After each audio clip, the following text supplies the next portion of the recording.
ऊर्जा के स्रोत। ऊर्जा के दो स्रोत हैं। पहला परंपरागत स्रोत, दूसरा वैकल्पिक स्रोत। परंपरागत स्रोत के 4 प्रकार हैं। पहला जीवाश्म ईंधन, दूसरा जल विद्युत ऊर्जा, तीसरा जैव ऊर्जा, चौथा पवन ऊर्जा। पहला जीवाश्म ईंधन। मृत जीवों के अवशेष पृथ्वी के नीचे भारी दाब तथा ताप के कारण पेट्रोलियम में बदल जाते हैं, जिसे जीवाश्म ईंधन कहते हैं। जैसे पेट्रोल, डीजल, केरोसिन, कोयला, रसोई गैस आदि हैं। इनका उपयोग गैस स्टोव तथा वाहनों में प्रत्यक्ष रूप से होता है। ये विद्युत उत्पन्न करने के लिए भी मुख्य स्रोत के रूप में उपयोग में लाए जाते हैं। विद्युत संयंत्रों में प्रतिदिन विशाल मात्रा में जीवाश्म ईंधन का दहन करके जल उबालकर भाप बनाई जाती है। यह भाप टरबाइनों को घुमाकर विद्युत उत्पन्न करती है। ऐसे संयंत्रों को तापीय विद्युत संयंत्र कहा जाता है, क्योंकि इन संयंत्रों में ईंधन के दहन द्वारा ऊर्जा उत्पन्न की जाती है, जिसे विद्युत ऊर्जा में रूपांतरित किया जाता है। जीवाश्म ईंधन के जलाने से कार्बन, नाइट्रोजन तथा सल्फर के ऑक्साइड मुक्त होते हैं। इन अम्लीय ऑक्साइड से अम्लीय वर्षा होती है, जो जल एवं स्मारकों को प्रभावित करती है। दूसरा जल विद्युत संयंत्र।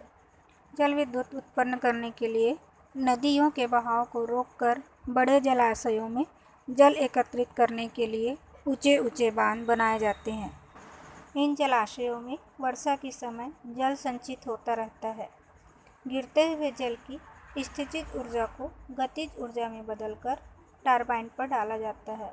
इस टरबाइन की यांत्रिक ऊर्जा विद्युत जनरेटर को दी जाती है और अंततः विद्युत ऊर्जा में रूपांतरित हो जाती है। विद्युत ऊर्जा एक नवीनीकरण ऊर्जा का स्रोत है, क्योंकि वर्षा के बाद जलाशय पुनः भर जाता है। छत्तीसगढ़ में जल विद्युत उत्पादन हेतु हसदेव बांगो बांध तथा गंगरेल बांध परियोजना क्रियाशील है। तीसरा जैव गैस या बायोगैस। गोबर, पादप अपशिष्ट और मल ऑक्सीजन की अनुपस्थिति में अपघटित होकर बायोगैस बनाते हैं। Biogas methane, carbon dioxide, hydrogen तथा हाइड्रोजन सल्फाइड का मिश्रण है। बायोगैस संयंत्र में ईंटों से बनी गुंबद की टंकी होती है, जिसमें गोबर व जल का गाढ़ा घोल बनाया जाता है। इसे डाइजेस्टर में डाल देते हैं, जिसमें ऑक्सीजन नहीं होती है। जैव गैस में 75% मीथेन गैस होती है, जो धुआं उत्पन्न किए बिना जलती है और इसके जलने के पश्चात राख जैसा कोई अपशिष्ट भी नहीं बचता। जैव गैस का उपयोग भोजन बनाने में तथा प्रकाश के स्रोत के रूप में किया जाता है। चौथा पवन ऊर्जा। सूर्य के विकिरणों द्वारा भूखंडों तथा जलाशयों के असमान तप्त होने के कारण वायु में गति उत्पन्न होती है और पवनों का प्रवाह होता है। पवनों की गतिज ऊर्जा का उपयोग पवन चक्कियों द्वारा यांत्रिक कार्यों को करने में होता है। पवन चक्कियों का उपयोग कुओं से जल खींचने के लिए किया जाता है।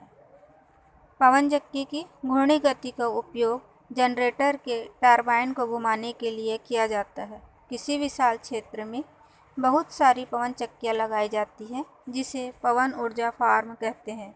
यह एक नवीनीकरण ऊर्जा का स्रोत है।